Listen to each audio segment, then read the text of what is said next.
Good morning everyone. पिछले video में हम लोगों ने फ्लाई व्हील के बारे में पढ़ा था।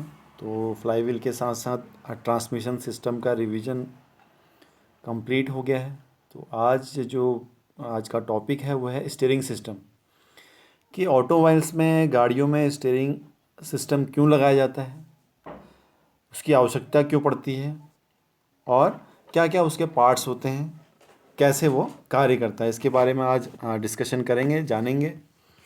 तो स्टीयरिंग सिस्टम, सबसे पहले तो मैं आपको इसका परिचय दे दूं कि स्टीयरिंग सिस्टम की आवश्यकता क्यों पड़ती है।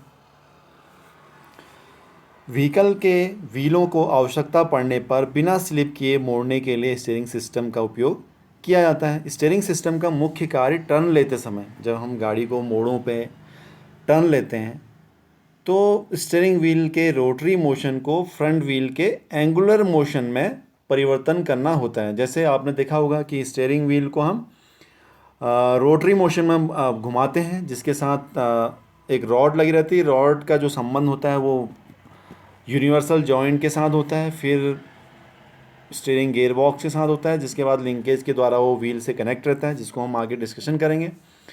तो जब आपने देखा होगा स्टीयरिंग जो व्हील होता है, स्टीयरिंग व्हील को हम रोटरी मोशन में घुमाते हैं, लेकिन जो व्हीलों में जो एंगल ट्रांसमिट होता है या एंगल चेंज होता है वो कैसा होता है, एंगुलर मोशन में होता है, कि वो लेफ़्ट या राइट को मूव करते हैं। तो इस प्रकार से इसका कार्य होता है। अब इसका जो मेन फंक्शन होते हैं वो क्या होता है, आवश्यकता पड़ने पर व्हीकल को मोड़ना, वो स्टीयरिंग सिस्टम का कार्य होता है। दूसरा, व्हीकल को रोड पर स्थिरता प्रदान करना, स्टेबिलिटी प्रदान करना। उसके बाद टायर की घिसाई कम करना। स्टीयरिंग सिस्टम अगर सही होता है, अच्छा है, इफ़ेक्टिव है, तो उसके से टायरों में घिसावट कम होगी, जिसको हम व्हील अलाइनमेंट भी बोलते हैं। व्हील को सही रोलिंग गति प्रदान करना, कि सड़क पर जब व्हील रोल करते हैं तो उनको सही प्रकार से गति या मोशन प्रदान करना। ये फंक्शन होते हैं स्टीयरिंग सिस्टम के। अब इसका कंस्ट्रक्शन कैसा होता है वो जानते हैं कि स्टीयरिंग सिस्टम का कंस्ट्रक्शन कैसा होता है। पहले इसके पार्ट्स देख लेते हैं। स्टीयरिंग सिस्टम के मुख्य भाग निम्नलिखित होते हैं। नंबर 1 होता है, जो सबसे टॉप में होता है, वो स्टीयरिंग व्हील होता है। उसके बाद स्टीयरिंग कॉलम, जो कि एक पाइप का बना हुआ होता है, हॉलो पाइप होता है। उसके अंदर स्टीयरिंग शाफ्ट लगी रहती है, जिसको यूनिवर्सल जॉइंट के साथ स्टीयरिंग गियर बॉक्स के साथ जोड़ा होता है। और स्टीयरिंग ड्रॉप आर्म होती हैं, जो लिंकेज जिनको बोला जाता है, जिनका हम आगे अब फिगर में देखते हैं। ये एक स्टीयरिंग सिस्टम का कंस्ट्रक्शन है, लेआउट है, जिसको हम इस फिगर के द्वारा समझते हैं।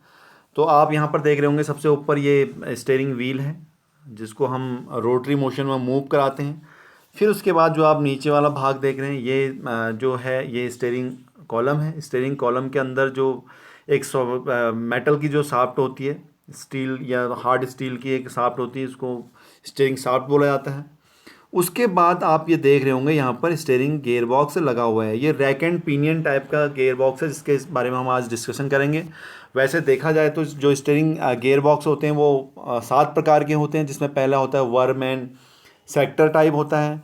उसके बाद वर्म तथा व्हील स्टीयरिंग होता है, वर्म तथा नट स्टीयरिंग, वर्म तथा रोलर स्टीयरिंग। अलग अलग नामों से इनको जाना जाता है, क्योंकि उनका फंक्शन एक ही होता है, बट उनका डिज़ाइन अलग अलग होता है। वर्म तथा नट या वर्म तथा बॉल टाइप का कह सकते हैं, या फिर केम लीवर स्टीयरिंग या रैक एंड पिनियन, जिसका हम आज डिस्कशन करेंगे, वो रैक एंड पिनियन टाइप का स्टीयरिंग गियर बॉक्स है।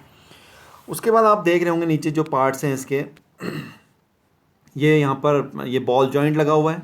बॉल जॉइंट की जो माउंटिंग होती है वो नकल के साथ होती है, व्हील नकल के साथ, जिसको टाई रॉड के द्वारा जोड़ा जाता है। ये आप देख रहे होंगे, ये वाला भाग जो है वो टाई रॉड है।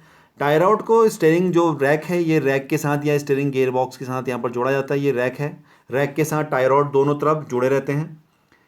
और ये बॉल जॉइंट जो होता है वो नकल के साथ मूव होते हैं, और जो इनमें बॉल जॉइंट लगे होते हैं, इधर भी आप देख रहे होंगे एक बॉल जॉइंट लगा हुआ है, एक नकल के साथ बॉल जॉइंट लगा हुआ है।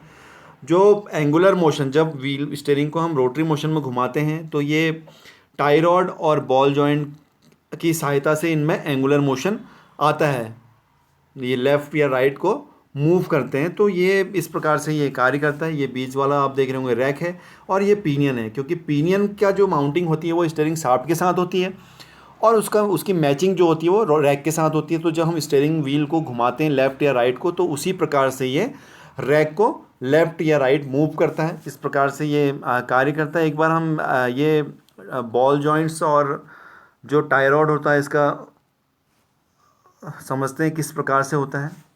ये आप देख रहे हैं, ये जो है ये टाई रॉड है। टाई रॉड का एक सिरा आप ये देख रहे होंगे, ये वाला जो सिरा है ये स्टीयरिंग रैक के साथ जुड़ा रहता है, और जो दूसरा वाला एंड है उसके साथ ये बॉल जॉइंट जो आप देख रहे हैं ये बॉल जॉइंट कसा रहता है, जिसमें एक लॉकिंग नट होता है। ये देख रहे होंगे आप, यहाँ पर एक लॉकिंग नट है, तो इसको हम एडजस्टमेंट इसके द्वारा ही की जाती है। जब हम टो इन टो आउट को एडजस्ट करते हैं तो इसी नट के द्वारा इसको एडजस्ट किया जाता है टायरों की पोजीशन को। और ये जो ये वाला पोर्शन है ये बॉल जॉइंट है। बॉल जॉइंट पर आप देख रहे होंगे यहाँ पर कैसल नट लगा हुआ है। ये नट जो होता है इसके द्वारा नक्कल के साथ इसको जोड़ा जाता है। नक्कल में एक होल होता है, आई होल, उसमें इसको फंसाकर नट के द्वारा इसको टाइट किया जाता है और स्प्लिट पिन के द्वारा इसको लॉक किया जाता है। किस प्रकार से? इस प्रकार से, जिसे आप देख सकते हैं ये नकल है, यहाँ पर नकल के बाद यहाँ पर बॉल जॉइंट है, और बॉल जॉइंट को आप देख रहे होंगे नकल के साथ एक नट के द्वारा जोड़ा गया है। और ये टाई रॉड है जिसमें बॉल जॉइंट और टाई रॉड लगी हैं जो स्टीयरिंग के साथ माउंटेड है। तो इस प्रकार से ये लगा हुआ होता है। अब इसका वर्किंग समझते हैं एक बार कि वर्किंग कैसे कार्य करता है। ये देखिए आप, एक बार ये मैंने इसको एक लेआउट दिखाया है यहाँ पर जिसमें रैक एंड पिनियन बनाया गया है। रैक एंड पिनियन में आप देख रहे होंगे ये पर एक स्टीयरिंग व्हील है। स्टीयरिंग व्हील के बाद यहाँ पर स्टीयरिंग शाफ्ट है जो कि अभी विजिबल है। वैसे ये कॉलम के एक हॉलो पाइप होता है उसके अंदर बंद रहता है। और ये देख रहे हैं आप यहाँ पर ये पिनियन है, ये वाला जो हिस्सा है ये पिनियन है, और पिनियन के बाद ये रैक है, इसमें दांते बने रहते हैं। तो होता क्या है, जब हम स्टीयरिंग को मूव करते हैं, स्टीयरिंग को जो हम लेफ़्ट या राइट में मूव करते हैं, लेफ़्ट राइट मूव करने में क्या होता है, जब हम लेफ़्ट में मूव कर रहे होते हैं तो ये आप देख रहे होंगे ये लिंकेज लगा हुआ, ये नकल है, नकल के साथ स्टेप एक्सल बना होता है, स्टेप एक्सल के साथ व्हील जुड़ा हुआ रहता है दोनों तरफ। तो जब हम स्टीयरिंग को लेफ्ट में घुमाते हैं तो क्या होगा, रैक क्या होगा, रैक भी लेफ्ट साइड को मूव होगा। मूव होने से क्या होगा, ये जो स्टीयरिंग है ये बाहर की तरफ को और ये वाला भी अंदर की तरफ को मूव होगा। तो ये लेफ्ट साइड को हम टर्निंग कर सकते हैं, क्योंकि रैक और पिनियन आप देख रहे होंगे यहाँ पर आपस में इनके जो टीथ हैं वो मैश हैं। तो वैसे ही अगर हम राइट में मूव करते हैं तो ये राइट में मूव करता है। तो इस प्रकार से आप देख रहे होंगे ये पूरा असेंबली है और ये इसी प्रकार से ये कार्य करता है। और स्टीयरिंग गियर बॉक्स मैंने अभी आपको बताया कि कई प्रकार का होता है, तो जिसमें मैंने आपको अब रैक एंड पिनियन का बनाया, तो इसी प्रकार से वर्म एंड सेक्टर टाइप का होता है। ये रैक एंड पिनियन वाला जो स्टीयरिंग होता है इसमें कई बार क्या होता है, लंबे समय चलने पर इसमें रैटलिंग की साउंड आती है। तो रैटलिंग की साउंड करने के लिए इसमें क्या होता है, एक तो ग्रेसिंग इसके अंदर डालनी पड़ती है, दूसरा यहाँ पर जहाँ पर यहाँ गियर बॉक्स होता है यहाँ पर इसमें एक एडजस्टिंग नट दिया रहता है। इस नट के द्वारा उसकी रैटलिंग साउंड को एडजस्ट किया जा सकता है। जब व्हील अलाइनमेंट सेट करते हैं तो व्हील अलाइनमेंट सेट करते वक्त यहाँ पर जो बॉल जॉइंट है, बॉल जॉइंट पे एक लॉकिंग नट होता है, उस लॉकिंग नट के द्वारा इसको एक्सपेंड या क्लोज किया जा सकता है। आवश्यकता पड़ने पर उसको एडजस्ट कर सकते हैं। तो ये steering system, rack and pinion type के स्टीयरिंग सिस्टम आपको समझ में आया होगा कैसे ये वर्किंग करता है। तो सभी प्रकार के जो स्टीयरिंग है इसी प्रकार से कार्य करते हैं। तो आशा करता हूँ कि आज का टॉपिक आपको समझ में आया होगा। Thank you.